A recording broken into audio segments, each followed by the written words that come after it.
Welcome back to the book log, everybody. Today I'm going to be talking about Moby-Dick, or The Whale, by Herman Melville. When people think of Moby-Dick, I feel like their perception of it is often that it's just some dusty, dry, old, boring classic, like any other door-stopping tome written in the 19th century that they force you to read in high school. And I feel that way because for a time, I had that conception about it as well. But what a lot of people don't realize is that Moby-Dick is actually one of the most insane, bizarre experimental novels you could imagine. Even calling it a novel feels like somewhat of an underrepresentation of what this is. There's the bones of the narrative that everyone is familiar with, Ishmael, Ahab, chasing the white whale, but that stuff really only makes up like 50% of the story. This book is also composed of plays, poems, theology, philosophy, science, and of course, multiple procedural and technical essays on all sorts of minutiae relating to whales and whaling. It's just an incredibly maximalist book. It does so much, it's operating on so many different levels. There's kind of an overwhelming amount of things to say about it. It feels almost biblical to me in some ways, like it's just so sprawling and contradictory and endlessly interpretable, and it's also concerned with the biggest possible questions about existence and suffering and God and the universe. Like I mentioned, the actual plot of Moby-Dick takes up a relatively small percentage of this book, but it is nonetheless one of the most famous,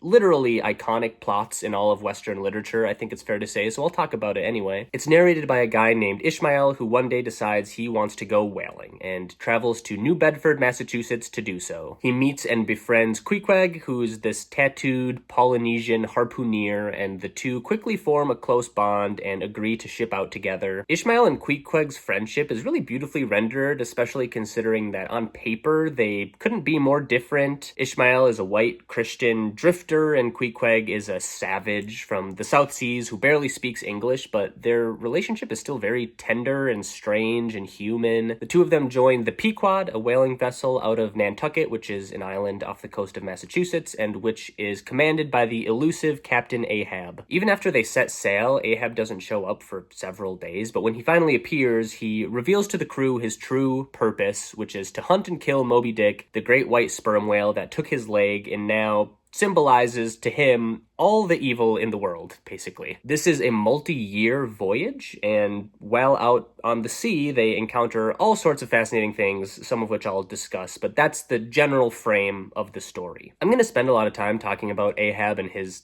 monomaniacal black hole of a personality and mission, but before I do that, I do want to touch on the whole host of other interesting characters that also populate the Pequod, because they do a great job of bringing the whole voyage to life. I already briefly mentioned Ishmael and Queequeg, but you also have the ship's three mates, Starbuck, Stubb, and Flask. Each one commands a whaleboat and has a harpooner assigned to him. Starbuck, the first mate, is very serious and moral, and the only person on the ship who is verbally deeply uneasy about Ahab's obsession. He's kind of the closest thing the book has to a voice of reason. Stubb, the second mate, is more laid back and cynical. He uses humor to cope with all the madness surrounding him. And then Flask, the third mate, is blunt and aggressive and pretty much just loves killing whales. Each of them has a harpooner. Starbucks is Queequeg, Stubbs is Tashtego, a Native American from Martha's Vineyard, and Flasks is Dagu, an enormous African man with an incredible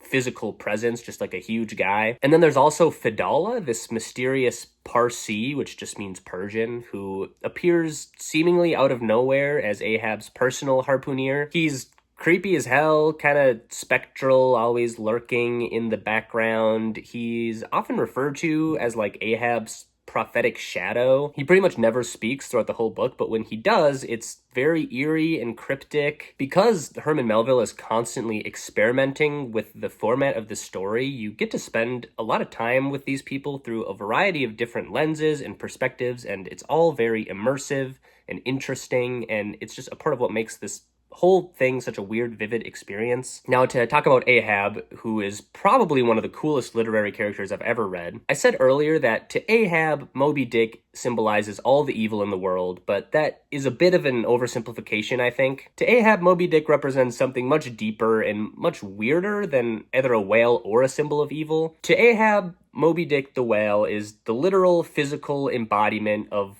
a cosmic force. Maybe not evil exactly, but the totality of the blind, indifferent power that governs the universe. Moby-Dick is nature or fate or God or the void or like whatever you want to call that thing behind the curtain that animates existence and grinds people to dust without explanation. And Ahab wants to kill that thing. He wants to destroy the will of the universe itself, which he sees as residing behind the mask of Moby-Dick. My perception of Ahab and this story before having read it was just that he was a sort of tragic Sisyphean figure endlessly pushing a boulder uphill, just chasing this uncatchable thing. But that's not really an accurate read on it. Ahab essentially wants to defeat the universe. He is singularly focused psychologically, spiritually, emotionally, physically on obliterating the very fabric of existence, which of course leads to him obliterating himself, getting ahead of myself. One of my favorite psycho Ahab monologues comes near the end of the book when he's literally yelling at a thunderstorm and ranting about how he,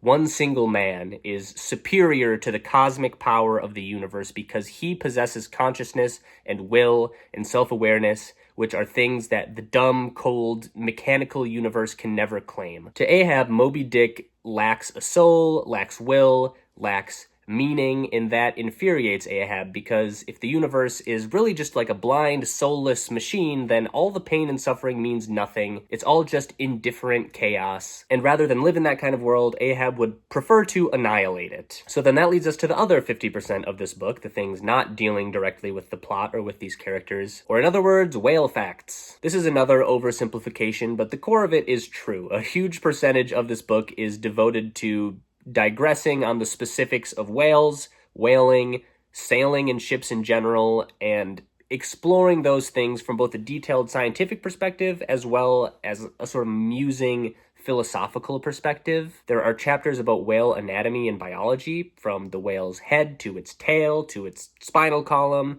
the shape and size of its jaw, the nature of its spout, its eyes, which Ishmael notes are placed so that the whale can never see directly in front of itself. Also, its skin and even the texture and utility of the spermaceti oil found in its head. And then there's the whale fishery itself. Ishmael dedicates whole chapters to the mechanics and tools of whaling, the harpoon, the rope, and the dangers of it tangling and dragging sailors to their deaths, the boats, the casks, the process of stripping blubber and boiling it down, and how the oil is stored and shipped. There's a very large chapter called cetology, which is devoted to other kinds of whales besides sperm whales and their various differences and qualities, including right whales, humpbacks, dolphins, and orcas. Intriguingly, at the time Moby-Dick was written, the blue whale had not yet been officially classified or fully understood, so while it is referred to offhandedly as a sulfur bottom, it wasn't recognized yet as the largest whale. Melville, through Ishmael, still holds the sperm whale as like the king whale, the biggest and best whale. There's also a really fun chapter about a giant squid. The cetology in these chapters, the whale science, is often outdated or speculative or just plain incorrect by modern standards, but I think that's part of what makes these chapters so fascinating and kind of charming. For example, there's kind of a funny section where Ishmael outright mocks the idea of the narwhal existing. Like, he basically treats it like a mythical creature that's too absurd to possibly be real. There's another long and famous chapter called The Whiteness of the Whale that is about exactly that, how Moby-Dick is the color white and all the reasons why that's terrifying. Really, it's an essay about the color white in general. Ishmael meditates on why the color white can be so unnerving. It's the color of some good things like angels and weddings, but it's also the color of ghosts and madness and the vast, meaningless blankness of the unknown. Sheer whiteness is annihilation. That's part of the reason Moby-Dick is so existentially horrifying. He doesn't represent purity or evil, but kind of an infinite, unknowable void. This, of course, plays into the reasons that Ahab wants to kill Moby-Dick in the first place. Again, this whole book is just kind of a maximalist, symbolic overloading of Moby-Dick. Like, he's not just a whale, he is everything. There are also a few chapters where Ishmael critiques art and science and their depictions of whales. He insists that any attempt to portray whales, whether that be in paintings or carvings or museum models, are all embarrassingly inaccurate.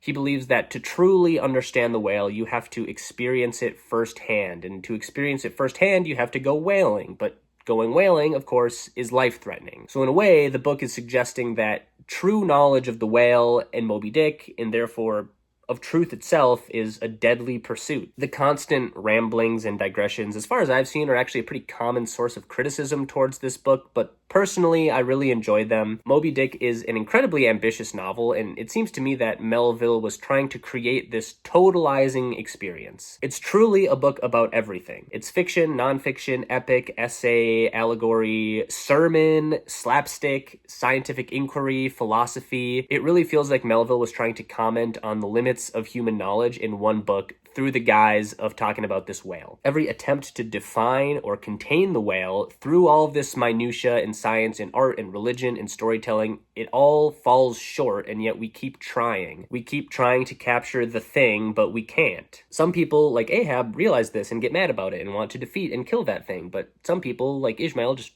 write a 700-page book about it. The problem with reviewing Moby-Dick is that the scope is just too large to really convey in a review, so I'm gonna miss the mark on things and simplify things and omit things. There's just too much to say. Like I said, it's kind of overwhelming, but there are a few more specific things I'd like to mention. One is all of the gams. A gam, in whaling parlance, is when two ships meet at sea and exchange news or stories or physical letters or just want to hang out and have human company. These meetings happen periodically throughout Moby-Dick, and each one is both a break from the main narrative, but it's also kind of a strange little window into the wider world of whaling, which I appreciated. Each gam is kind of its own vignette, and it gives you the sense that the Pequod is not alone in the vast ocean, even though it often feels like it is. Each time Ahab encounters another ship, he immediately asks them, "Hast thou seen the white whale?" That's all he cares about, obviously, but often these other ships are dealing with their own weird crises or strange tales, and I loved all these little side plots we get. Sometimes it's haunting, sometimes it's charming to get these random little check-ins with other whalers who are also out and about. There's the town hose story told in a sort of frame narrative within a gam, which is a mutiny tale involving another ship that almost feels like its own mini novella within Moby-Dick. There's the Bachelor, which is the super happy, successful ship full of sperm oil, and they're all laughing, which makes Ahab's madness look even more bleak and isolated. There's the Samuel Enderby, who actually has met Moby-Dick, and its captain has lost an arm, which mirrors Ahab's leg. There's also the Jeroboam, which has a contagious disease on board and a weird freaky prophet guy who causes chaos among the crew. And then there's the Rosebud, which Ahab manipulates into giving up a stinking dead whale carcass that turns out to contain valuable ambergris, which people didn't know about. And then lastly, there's the Rachel, whose captain begs Ahab to help search for his lost sons after their boat goes missing, but Ahab refuses because he's just too obsessed with Moby-Dick. I just love the whole concept of a gam. Each one kind of lets you peek into another story for a second, but, since they're always heading in different directions, it's never the complete thing. Another thing I wanted to mention is the recurring reference to the biblical story of Jonah and the whale, which I think Moby-Dick is very consciously paralleling in some ways, especially in relation to Ahab. The connection is established pretty early on in the book during the famous Sermon at the Whaleman's Chapel chapter, where a preacher delivers an incredibly dramatic and intense sermon about Jonah and the whale from an altar that's shaped like a ship. In the Bible story, Jonah initially runs from God's will, is swallowed by the whale, and while in the whale's belly, he begs for God's forgiveness. He humbles himself and is delivered back into the world a changed man. Ahab, on the other hand, is confronted with a similar existential situation, but his response is the opposite. Where Jonah runs from God and is punished, only to cry out from the belly of the whale and beg for mercy, Ahab recognizes the same divine force and does the opposite. He does not want forgiveness, he wants vengeance. He doesn't plead with God like Jonah, he decides he wants to kill God. Ahab talks about how the whale is the mask God wears and how his mission is to strike through that mask and to wound God himself. Jonah seeks reconciliation with God, Ahab seeks to destroy him. Jonah surrenders and is saved, Ahab rebels and is ultimately damned. I still feel like there's a lot missing and there's a lot left to say. That's what I mean when I say this book is about everything. There are several major themes and elements I haven't discussed, but you could probably write a whole book about this book. I would at least like to acknowledge how much this book is about capitalism and industrialism and how deeply that ties into whaling. Sometimes Melville will romanticize whaling to some degree, but other times he dives deep into the horrifying reality of what it actually means to hunt and kill a whale as a creature, the suffering and exhaustion and blood, sweat, and tears that goes into our little American treats and comforts. Melville describes the whale as this massive, beautiful, majestic, mysterious, divine creature, then immediately follows it with these intense, graphic, clinical details about how they are brutally and bloodily slaughtered and cut to pieces so we can make candles or soap or whatever. I think this is a very deliberate contrast, the whale as a sacred being that is also a product. The Pequod is basically a floating factory, and the crew are its workers from all over the world doing back-breaking labor, often dying, just to create stuff for a consumer economy. It's hard not to read that as a critique of the whole system, like, look what gets destroyed to make our little comforts. Melville doesn't really preach about it, but it is there. At some point, you just have to end the review of a book like this, and I'm choosing to do that here. I could go on ad nauseum about this thing, but the great thing about Moby-Dick is that, like, a million other people have also written reviews and analyses of it, and you can go look at those as well if you want. I really do think this book is misunderstood in the broader public perception, and again, my evidence for that is how much I misunderstood it before reading it. It dives so deep into so many things, and it does it with such ferocity and vision. It really does feel timeless and universal. I think any human being, past, present, or future, could get something out of Moby-Dick, although ironically, it was very unsuccessful at the time of its release. The human instinct to fight back against oblivion is something you could explore through just about any topic, but Melville chose whales as his way of wrestling with the big, impossible questions. I personally think this book deserves its reputation. I think it deserves to be such a towering monument in the literary canon. It deserves to be one of the most famous books of all time because it really is that great. I'm going to give Moby-Dick a 10.